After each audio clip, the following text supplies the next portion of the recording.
Bismillahirrahmanirrahim. Wa yuqalu, dan dikatakan, kana adalah, min du'ai Dawud, sebagian dari doanya Nabi Dawud alaihi salatu wassalamu, alaihi, semoga tetap kepadanya, as-salatu rahmat ta'zim, wassalamu, dan keselamatan. Apa bunyi doanya? Allahumma inni as'aluka arba'atan wa a'udzubika min arba'atin. Ya Allah, aku bermohon kepadamu 4 hal, dan aku mohon perlindungan daripadamu 4 hal pula.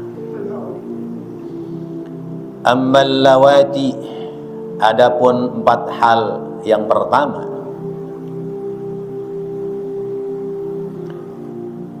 as'aluka, aku mohon kepadamu ya Allah, falisanan dzakiran, jadikanlah lisan kami lisan yang pandai berzikir kepadamu. Wa qalban syakiran, dan jadikanlah hati kami hati yang senantiasa bersyukur kepadamu. Wa badanan sabiran, dan jadikanlah badan kami ini senantiasa bersabar. Wa zaujatan, dan mohon kepadamu ya Allah, tu'inuni, agar engkau memberikan kepadaku zaujatan, istri, tu'inuni, yang selalu membantuku, fi dunyaya, dalam urusan duniaku, wa akhirati, dan urusan akhiratku. Wa ammal lawati, dan adapun mohon perlindungan yang 4, a'udzubika, aku mohon perlindungan kepadamu, minhunna, dari yang 4. Fa'a'udzu, maka aku mohon perlindungan bika, daripadamu, min waladin, dari anak, yakunu, yang ada itu anak, alayya, terhadap diriku, sayyidan, menjadi majikan. Wa min imra'atin, dan aku mohon perlindungan kepadamu dari seorang perempuan, dari istri, yang menjadikan sebab tusyayyibuni, menjadikan sebab aku cepat ubanan, qabla waqtil masyibi, sebelum waktunya beruban. Wa min malin, dan aku mohon perlindungan kepadamu dari harta, yakunu, yang ada itu harta, wabalan, yang bisa membuat celaka, alayya, daripadaku. Wa min jarin, dan aku mohon perlindungan kepadamu dari tetangga, lau ra'a minni, apabila dia melihat daripadaku hasanatan, kebaikan, katamaha, dia menyembunyikannya. Walau ra'a minni sayyi'atan, dan seandainya dia melihat daripadaku keburukan, afsya'aha, atau afsya'aha, dia senantiasa menyebarluaskan. Bapak dan Ibu yang dirahmati Allah, babnya melanjutkan tentang maja'a fisyukri, apa saja yang harus diperbuat pada orang-orang yang bersyukur. Ya. Seorang ulama, Imam Ibnul Qayyim Al-Jauzi, beliau mengarang satu kitab khusus tentang sabar. Luar biasa pembahasan sabar dari berbagai sudut. Nah, kita diberikan pelajaran lewat kitab ini, yakni kitab Tanbihul Ghafilin, yaitu pelajaran dari doanya Nabi Daud alaihissalam. Ya. Nabi Daud itu ayahnya Nabi Sulaiman. Dan Daud dulu waktu masih muda itu ikut sayembara menjadi orang yang perang di medan perang, ya. Menjadi panglima perang, yaitu melawan Raja Jalut, ya. Raja Jalut itu perkasa tapi angkara murka. Musuhnya adalah Tolut, ya. Tolut keteter melawan Raja Jalut, maka bikin sayembara. Siapa yang bisa mengalahkan Raja Jalut, maka dia akan saya angkat menjadi raja dan saya akan nikahkan dengan anak perempuan saya. Itu Daud yang masih muda, itu senengannya bermain ketapel, ya, main cepretan.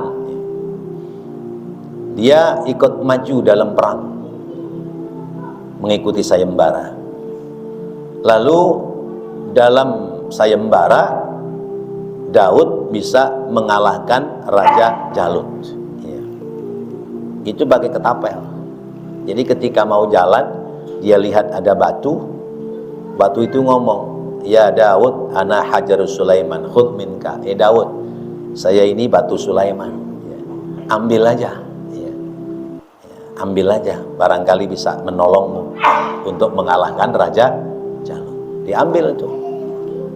Akhirnya betul, itu ketapel dipasangkan, itu batu Sulaiman dipasangkan di ketapelnya. Kemudian kalau bahasa orang kampung saya dipelinteng, ya. Apa kalau bahasa orang Betawi? Ya, dijepret, ya. Dijepret mengenai kepala Raja Jalut, pecah kepalanya, mati seketika. Nah, itu pecahannya batu Sulaiman itu macam-macam dah tuh. Iya. Ada Sulaiman apa gitu, ya. Itu batu Sulaiman. Maka Nabi Daud memberikan nama anaknya, namanya Sulaiman, itu dari situ.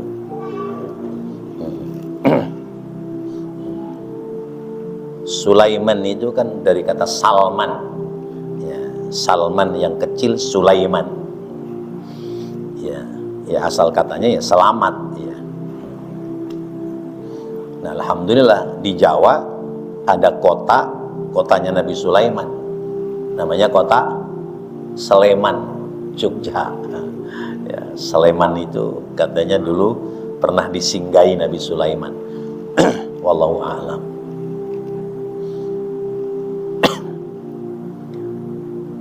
Kita ini diperintahkan untuk selalu berdoa.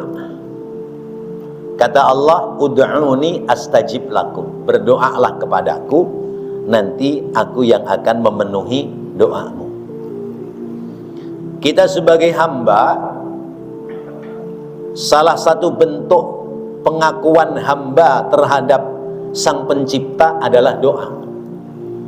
Karena doa itu pertanda adanya kelemahan, pengakuan kelemahan dari diri seorang hamba terhadap yang mencipta, ya. Ya. Kalimatnya ya Allahumma, ya. Atau bahasa orang kita ya Allah, ya. Ditambah lagi ya Allah Gusti, karena orang Jawa. Kalau orang Betawi ya Allah ya Robbi, ya. Itu doa. Allah mengajarkan kepada kita untuk doa. Kemudian ketika kita doa kepada Allah, Allah senang mendengarnya. Karena bentuk pengakuan kita sebagai seorang hamba terhadap Allah. Justru kalau kita tidak pernah mau berdoa, kita ini dianggap sombong, tidak butuh kepada Allah Sang Pencipta. Nah, tentu dalam doa itu pelajarannya adalah menghambakan dulu, ya. Menghambakan dulu baru meminta, ya. Bekerja dulu baru menuntut haknya. Bahasanya adalah iyyaka na'budu wa iyyaka nasta'in. Ya Allah, hanya kepadamu aku menyembah dan hanya kepadamu aku mohon pertolongan. Jadi nyembah dulu, ya, ibadah dulu baru minta pertolongan kepada Allah. Jangan mintanya aja, doanya dikerjakan, ya, tapi ibadahnya ditinggalkan.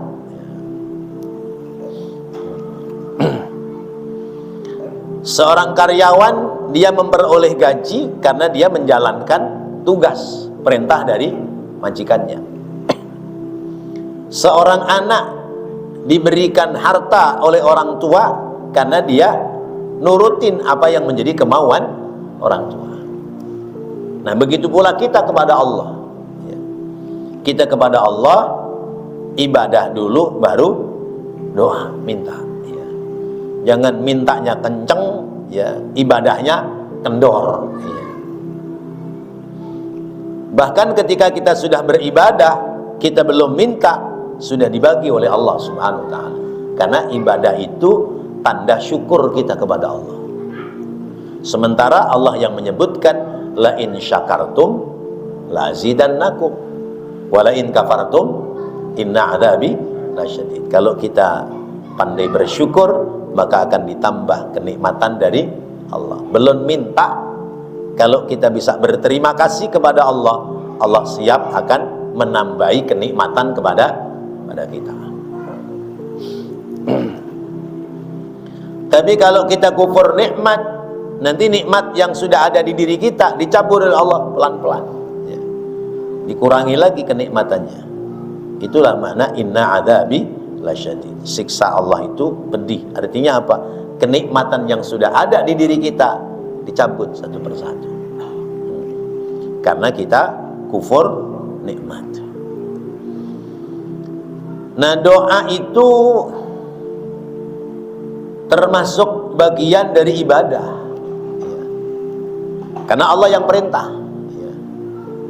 Allah yang perintah kita berdoa, berarti berdoa bagian dari ibadah. Tapi orang kadang ketika sholat, ada yang selesai sholat zikir, kemudian selesai zikir doa, ada yang selesai sholat nggak doa. Ditanya, kenapa kamu selesai sholat nggak doa? Lah, kan sholat itu doa. Pinter dia jawabnya, sholat itu doa, ya. Karena definisi sholat, ya, secara lughawi as-sholatu ad-du'a secara bahasa. Tapi secara bahasa, ya. Nah, apalagi sesudah doa kemudian doa lagi, berarti makin kokoh, makin tebel, makin kuat. Makin kuat. Dan doa adalah bentuk kepasrahan diri kita kepada Allah. Apa yang kita tidak mampu, apa yang menurut kita sebuah kelemahan, maka kita minta kepada Allah. Dan ini doa Nabi Daud sungguh luar biasa. Boleh nanti dicatat, ya, untuk diamalkan. Doanya apa? Yaitu Allahumma inni as'aluka arba'atan wa a'udzubika min arba'atin. Ya Allah, aku minta kepadamu 4 hal dan mohon perlindungan darimu 4 hal pula. Apa 4 hal yang dimintakan? Yang pertama adalah Allahumma inni as'aluka lisanan dzakiron. Ya Allah, aku minta kepadamu supaya aku punya lisan ini pandai berzikir kepadamu, ya. Jadikan lisan-lisan kami ini adalah lisan-lisan yang pandai berzikir. Karena semakin banyak kita berzikir kepada Allah, semakin Allah akan dekat kepada kita. Semakin kita banyak mengingat Allah, maka semakin Allah dekat kepada kita. Lebih dari itu, semakin kita mengingat kepada Allah, semakin kita jauh dari melanggar larangan-larangan Allah. Semakin kita sering mengingat Allah, semakin kita menyempurnakan apa yang menjadi perintah Allah, ya. Zikir, ya. Nah, zikir itu ada dengan lisan, ada dengan hati, ada dengan anggota badan. Zikir dengan lisan yang paling afdol adalah kalimat la ilaha illallah. Ya. Kalau pemimpin tahlil itu kan suka mengucapkan afdolul zikri fa'lam annahu la ilaha illallah. Ya. Seutama-utamanya berzikir, ketahuilah zikir yang paling utama itu adalah kalimat la ilaha illallah. Nah, kalimat zikir ini, zikir kalimat la ilaha illallah itu timbangannya berat, timbangan pahalanya berat ya. Karena ketika Nabi Allah Musa bertanya kepada Allah, ya Rabb, berikan aku kalimat zikir untuk senantiasa mengingat kepadamu. Kata Allah, wahai Musa, ucapkan saja kalimat la ilaha illallah. Kata Nabi Musa, kalimat itu mah udah umum. Nabi-nabi yang dahulu juga ya diperintahkan untuk mengucapkan kalimat la ilaha illallah. Kata Allah, Musa, jangan kau kira kalimat itu kalimat biasa ya. Seandainya ada satu timbangan, yang timbangan itu bisa buat nimbang bumi dan isinya, apabila kalimat la ilaha illallah ditempatkan di timbangan sebelah kanan, lalu bumi dan isinya ditempatkan pada timbangan sebelah kiri, lamalat la ilaha illallah, maka pasti lebih berat timbangan kalimat la ilaha illallah ketimbang dunia dan isinya. Jangan main-main ini kalimat. Dan kalimat inilah yang mengantarkan kita akan bisa sampai masuk ke dalam surga. Kan ini kunci surga ya. Miftahul jannah la ilaha illallah, miftahul jannah la ilaha illallah, la ilaha illallah Muhammadur Rasulullah, kunci surga. Ya. Berarti udah pada punya apa belum kunci surga? Hah? Udah punya belum? Udah pegang belum? Ya. Lah kalau kita ngucap la ilaha illallah itu kuncinya surga, berarti kita semua udah pegang kunci surga. Makanya jangan lupa, jangan ketinggalan. Kalau nanti kita mau masuk ke surga, jangan ketinggalan, bawa itu kunci. Ya. Ya. Rasulullah menyampaikan, man kana fi akhiri kalamihi la ilaha illallah ya, dakhalal jannah. Siapa orang yang akhir kalimatnya mengucapkan la ilaha illallah akan masuk ke dalam surga. Makanya kalau orang mau meninggal itu, kata Rasul, laqinu mautakum bila ilaha illallah. Talkinkan, ajarkan orang yang mau meninggal itu dengan kalimat la ilaha illallah.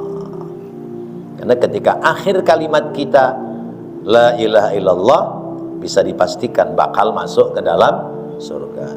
Lah punya salah dan dosa sama orang lain, nanti urusan dosanya itu urusan Allah. Kalau urusan dosa kepada Allah selesai, tapi urusan dosa kepada sesama manusia, urusan dulu sama manusia, tapi terakhirnya pasti akan sampai ke dalam surga, karena ditutup akhir hayatnya dengan kalimat la ilaha illallah. Itu afdhalul dzikri ya, seutama-utama dalam zikir. Maka ya Allah, jadikanlah lisan ini lisanan dzakiran. Pertama zikir lisan, yang kedua zikir qalb, hatinya yang berzikir, hatinya yang selalu ingat kepada Allah. Penuhi hati kita untuk selalu mengingat kepada Allah. Jangan kasih ruang lain dalam hati kita selain daripada ingat kepada Allah.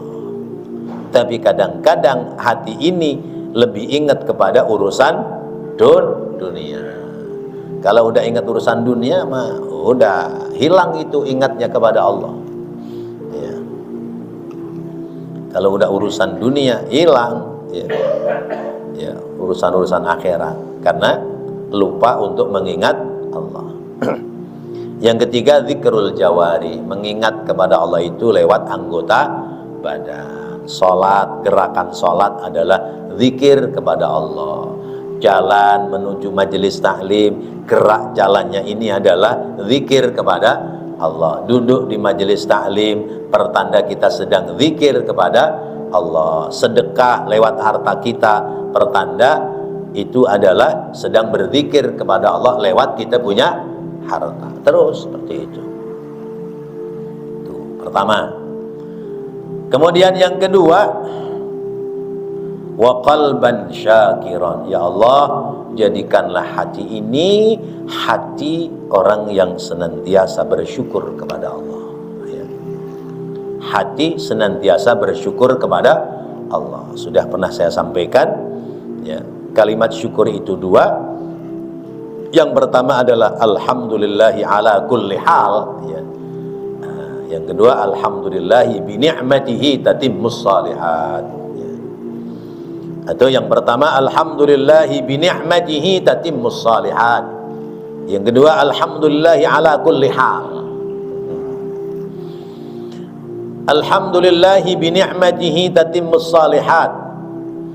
Itu segala puji milik Allah, dengan sebab nikmatnya maka sempurnalah kebaikan.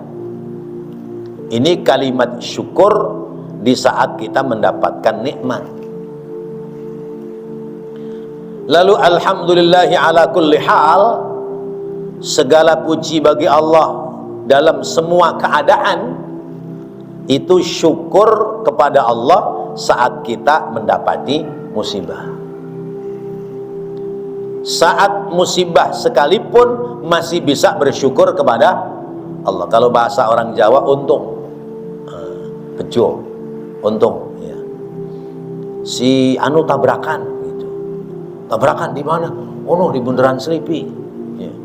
Untung orangnya selamat, motornya doang yang ringsek.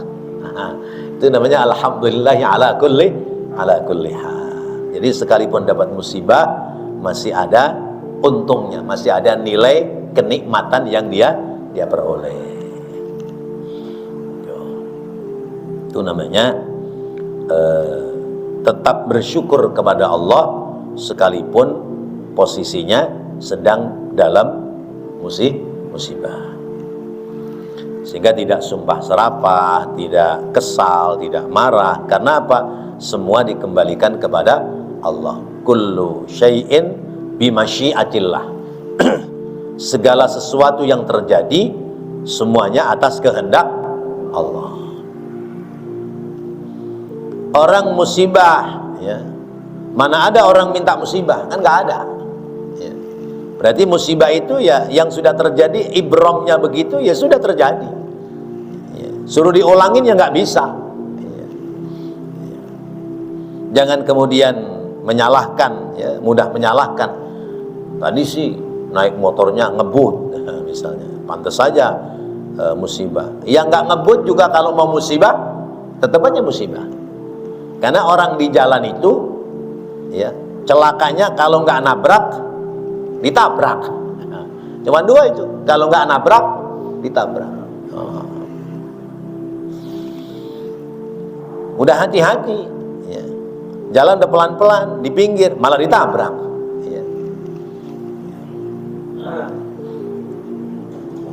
Apa jalannya terburu-buru nabrak, ya. Nah itu semua bimasyiatillah, atas kehendak Allah. Tapi tentu kembali kepada ikhtiar manusia. Kalau kita kurang hati-hati, kurang waspada, bisa jadi kena musibah. Kalau sudah hati-hati, sudah waspada tapi kena musibah, itu berarti sudah kehendak Allah. Kan zikirnya bismillahi masyaallah, la yasukul khaira illallah. Bismillahi masyaallah, la yasrifus su'a illallah. Bismillahi masyaallah, ma kana min ni'matin faminallah. Bismillahi masyaallah, la haula wala quwwata illa billahil aliyyil azim. Dengan menyebut nama Allah, ya.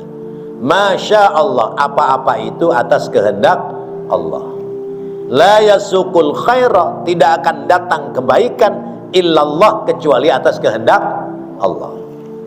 Bismillahi masyaallah, la yasrifus su'a illallah, tidak akan datang keburukan kecuali atas kehendak Allah. Bismillahi masyaallah, ma kana min ni'matin faminallah, apa saja berupa kenikmatan faminallah, maka datangnya dari Allah. Jadi semua datang dari Allah. Baik buruk itu semua datang dari Allah. Tapi kita sebagai hamba, supaya kita tidak menyalahkan Allah, maka kita diajari kalau datangnya itu kebaikan, yakini itu datang dari Allah. Tapi kalau datangnya keburukan, yakini sebab kesalahan kita. Ma kana min hasanatin faminallah, wa ma kana min sayyi'atin famin nafsik. Apa-apa yang berupa kebaikan datang kepada kita, datang dari Allah. Kalau ada keburukan sampai kepada kita, pahami bahwa itu adalah kelemahan, kekurangan kita. Jadi kita tidak mudah menyalahkan Allah Subhanahu wa ta'ala. Qalban syakiron, hati yang pandai bersyukur. Hati yang pandai bersyukur itu berarti hati yang longgar, ya. Hati yang lapang, hati yang luas. Karena semua itu dikembalikan hanya kepada Allah Subhanahu wa ta'ala. Yang ketiga, wa badanan sabiran, ya Allah, jadikan badanku ini badan yang pandai untuk senantiasa bersabar, ya. Dalam hal sabar, Allah mengajarkan isbiru wa sabiru wa robitu wattaqullah, ya. Sabarlah kamu, jadilah kamu orang yang sabar, dan tetaplah pada barisan depan, tetaplah ada dalam kesabaran secara terus-menerus, dan senantiasa bertakwa kepada Allah. Jadi sabar ada batasnya nggak? Sabar ada batasnya nggak? Hah? Iya. Kalau orang bilang sabar ada batasnya, berarti orang sabar. Iya. Ya. Sabar itu tanpa batas. Iya. Sabar tanpa batas. Kalau orang bilang sabar ada batasnya, berarti dia tidak sabar. Iya. Jadilah orang sabar. Banyak ayat yang mengingatkan kepada kita, innallaha ma'as sabirin, sesungguhnya Allah itu menyertai orang-orang yang sabar. Innama yuwaffas sabiruna ujurahum bighairi hisab, sesungguhnya balasan orang yang sabar itu pahala yang bertubi-tubi. Nah, coba ya, itu hebatnya orang sabar. Kemudian yang keempat, wa zaujatun tu'inuni fi dunyaya wa akhirati, ya Allah, berikan kepadaku istri yang bisa membantuku menjadi orang baik dalam urusan dunia maupun urusan akhirat. Ini penting ini, ya. Minta kepada Allah supaya punya istri yang bisa menjadikan sebab menolong kita dalam kebaikan dunia dan akhirat, ya. Punya istri taat ibadah, ya. Punya istri taat sama suami, solehah, ya. Itu menolong kita, ya, menuju keselamatan dunia dan akhirat. Karena istri ini ada yang bisa membawa suami ke surga, ada yang bisa membawa suami ke neraka. Itu istri, ya. Istri yang bisa membawa suami ke surga kalau dia bisa jaga diri, ya. Pakaiannya tutup aurat, sholatnya rajin, benar, ibadahnya bagus, puasanya nggak ditinggal, ya. Kemudian kehormatannya dijaga dengan baik, ya. Nah, itu istri yang membawa suami ke surga. Terhadap urusan dunia amanah, ya, dititipin duit, ya, itu disimpan dengan baik, ya. Itu istri yang menolong suami, ya. Suami kerjanya ya bagus, ya, duitnya yang nyimpan istri, ya. Begitu sudah cukup beli rumah, ya, simpen lagi sama istri, udah cukup beli kontrakan, ya, udah cukup lagi beli yang lain, ya. Nah, itu ngademin suami. Jangan istri kalau dikasih duit kayak panci bocor, panci bolong, ya, dituangin air berapa aja kagak ada sisanya, ya, habis semua. Jadi urusan dunia dia bantu. Kalaupun nggak bantu kerja, paling tidak menyulitkan suami, ya. Terima berapapun nafkah rezeki dari suami. Kalau bantu kerja, tidak mentang-mentang dia nyari duit lalu sekata-kata sama suami, ya. Ya. Suaminya disuruh-suruh, ya. Suaminya jadi suruhan sama dia. Mentang-mentang yang nyari duit istri, suaminya di rumah, ya, suaminya yang suruh ngomong anaknya, istrinya yang kerja, ya. Suaminya yang suruh nyuci pakaian, suruh nyuci piring, ya. Ya. Kalau istri pulang, ya, kalau piringnya belum bersih, tolak pinggang, matanya melotot. Kemana aja sih orang laki, udah kagak kerja, kagak mau bersih-bersih rumah. Namanya istri yang berani sama suami itu. Jadi yang nolong pekerjaan suami. Karena kadang begini, ya, ada satu bahasa kelemahan suami, kelemahan laki-laki itu manakala melihat perempuan yang enggak berpakaian. Laki-laki melihat perempuan nggak berpakaian, udah lemah dah tuh laki-laki, ya. Nah, kelemahan perempuan, ya, yaitu manakala melihat laki-laki yang nggak berduit, ya, bener nggak? Iya, begitu apa di saat suaminya duitnya banyak mah disanjung-sanjung, suami saya is the best, permintaannya apa aja dipenuhi, ya. Begitu PHK, berhenti dari kerja, suaminya nggak punya duit, udah, ya, nggak tahan lagi itu lihat, ya. Jadi kelemahan laki-laki nggak tahan kalau lihat perempuan nggak punya pakaian, ya. Tapi kelemahan orang perempuan kalau melihat laki-laki nggak punya duit, nah, ini bahaya ini, ya. Orang perempuan yang baik itu ketika suami jatuh, ya, kondisinya sedang tidak bagus ekonomi, itu berani tampil. Dia katakan, biarin Pak, keadaan kita sedang seperti ini nggak apa-apa. Saya merasakan Bapak pernah menyenangkan saya. Dulu waktu habis nikah, sampean usahanya bagus, kerjanya bagus, dibeliin cincin, dibeliin gelang, beliin kalung, ya, beliin sepeda motor, ya.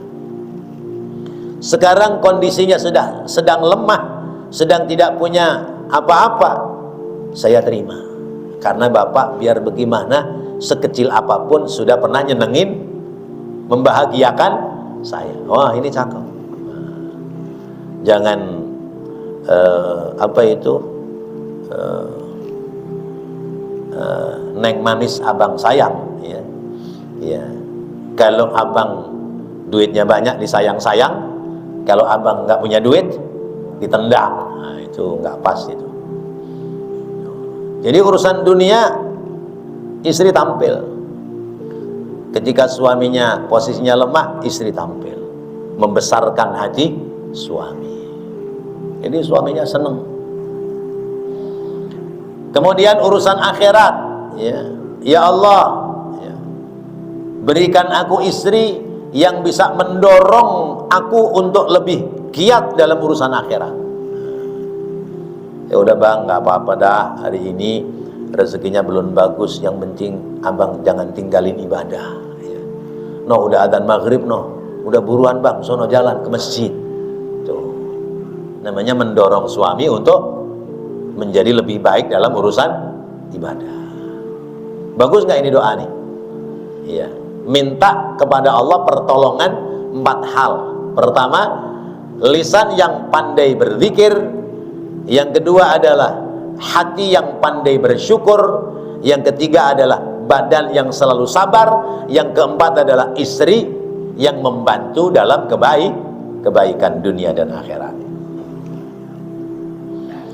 Kemudian, wa a'udzubika min waladin yakunu alayya sayyidan. Ya Allah, aku mohon perlindungan kepadamu dari punya anak. Mohon perlindungan darimu dari punya anak yang anak itu jadi raja. Ya. Ya. Anak jadi raja. Ya. Ada yang begitu. Ya. Karena berlebihan dalam melayani anak, berlebihan dalam memanjakan anak, akhirnya anak di rumahnya jadi raja. Iya. Apa-apa mak, apa-apa pak. Iya. Ada ya, yang karena kelewatan manjain anak, akhirnya anaknya sampai sudah mahasiswa, ya, beli sarapan aja nyuruh emaknya. Mak, sarapan mak, beli sono gimana? Ya. Itu kalau yang begitu, nanti kalau dia sudah kerja, tuh emaknya bakal jadi pembantu. Ya. Ya, begitu punya anak brojol, mak, urusin nih, saya mau kerja. Akhirnya ya, orang tuanya jadi pembantu. Nah ini boleh nih dibaca nih doa. Wa a'udzubika min waladin yakunu alayya sayyidan. Ya Allah, aku mohon perlindungan kepadamu dari anak yang jadi raja di rumah. Ya. Ini anak-anak model zaman sekarang nih. Ya. Nggak yang laki, nggak yang perempuan. Ya. Kalau anak zaman dulu kan kalau lihat orang tua keteter kerjaan kan nggak usah disuruh udah jalan. Ya. Orang tua macul nih, ya, keteter. Anak baru pulang sekolah, udah lepas pakaian sekolah langsung bantuin macul tanpa harus disuruh. Itu anak zaman dulu. Anak perempuan zaman dulu pulang sekolah, ya, lihat piring, lihat cucian banyak, ya dikerjain tanpa harus diperintah. Kalau zaman sekarang bagaimana Pak? Kalau disuruh bagaimana? Iya, kayak petasan, tarter. Iya. Neng, tolong bantuin mama neng, tuh cucian banyak tuh, piring tolong bersihin neng. Iya mak, ntar. Itu. Iya. Asik main HP. Iya. Neng, udah belum? Iya mak, ntar dulu, bentar lagi. Gitu. Udah setengah jam lagi, tanya lagi, udah belum neng? Iya mak, ntar dulu, cerewet. Ini anak zaman sekarang, kayaknya hampir rata-rata begitu. Ya. Nggak nyang laki, nggak nyang perempuan. Salah siapa kalau udah begini nih? Ya, salah kita dalam memberikan pendidikan gitu. Nah, maka anak itu diajarin mandiri dari semenjak kecil. Kan pernah saya sampaikan, anak kecil pulang sekolah kadang ngelepas pakaian, ngelepas baju, naruh sepatu aja pada nggak bisa. Main lempar aja, kelepat. Panggil, sini nak. Ayo, tolong ambil baju, celana taruh di mana? Sepatu taruh mana? Ayo dong, anak baik, kudu bisa dong tanggung jawab. Tuh kudu begitu tuh. Ya. Anak kalau terbiasa disuapin, itu kalau lapar cuman satu kata, makan. Gitu, ya. Makan, gitu. Nah itu emaknya jangan langsung ngambilin nasi dikasih buat dia, jangan. Nanti kebiasaan sampai gede begitu. Duit, makan, jajan, gitu. Nah, disampaikan, kamu ngomong sama siapa nak? Ya sama mama lah, mau sama siapa gitu. Nah kalau ngomong sama mama, begini kalimatnya, mak, dedek mau makan. Nah, kalau kalimatnya begitu, ntar mama ambilin, coba ulangin, ikut dah tuh, masih kenceng sih, mama, dedek mau makan, nggak apa-apa udah. Tapi paling tidak bahasanya sudah keluar. Besok lagi ajarin lagi, nggak pantas ngomong sama orang tua kenceng begitu, ya. Pelanin dong, terus begitu sampai akhirnya bisa komunikasi dengan baik. Nah, jadi minta kepada Allah, ya, mohon perlindungan dari anak yang jadi majikan. Wa min imra'atin yushayyibuni qabla waqtil masyibi. Ya Allah, aku mohon perlindungan darimu dari istri yang cepat bikin kepala ubanan. Beruban sebelum masanya beruban. Kenapa? Banyak tuntutan. Iya. Suami kerjanya serabutan, sebulan paling ya 2 juta 3 juta, mintanya macam-macam. Iya. Udah minta sepeda motor lah, minta gelang kalung lah, minta apalah, ya. Ujung-ujungnya suami pusing gitu. Karena sering pusing, ujung-ujungnya rambutnya berubah jadi putih. Iya. Sebelum tua sudah tua. Kenapa? Karena tuntutannya banyak dari istri. Nah, ini istri yang bisa menjerumuskan suami masuk neraka. Ya. Akhirnya karena penghasilannya nggak cukup, suami bisa putar arah. Pokoknya yang penting orang perempuan seneng, mau dapat duit dari mana kayak. Akhirnya ya korupsi lah, ya nipu lah, apa dan sebagainya. Minta kepada Allah perlindungan dari istri yang menjadikan sebab cepat tua. Wa min malin yakunu wabalan alayya. Ya Allah, aku mohon perlindungan kepadamu dari harta yang bisa membuat celaka. Tambah harta bukan tambah berkah, tambah celaka. Nah, kita minta kepada Allah, ya, perlindungan dari harta yang bisa bikin celaka.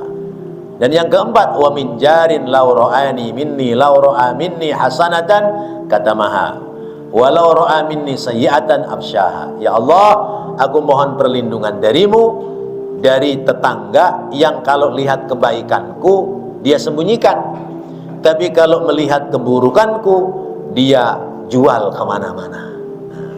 Tetangga yang baik adalah tetangga yang bisa menebarkan kebaikan kita kepada orang lain dan menyembunyikan keburukan kita kepada orang lain. Tetangga yang buruk adalah yang menebarkan keburukan kita kepada orang lain sementara menyembunyikan kebaikan kita terhadap orang lain. Masya Allah. Doa ini bagus apa enggak? Bagus enggak? Nah, nanti dicatetin dah, insya Allah, ya. Catetin di fotokopi, tadi diamali. Ya, jangan udahan dicatetin ntar disimpen aja, nggak diamalin. Caranya bagaimana? Tempelin depan tempat sholat kita yang di rumah. Ya, lama-lama hafal kita. Insya Allah. Semoga menjadi ilmu yang bermanfaat. Rabbana taqabbal minna innaka antas sami'ul alim wa tub alaina innaka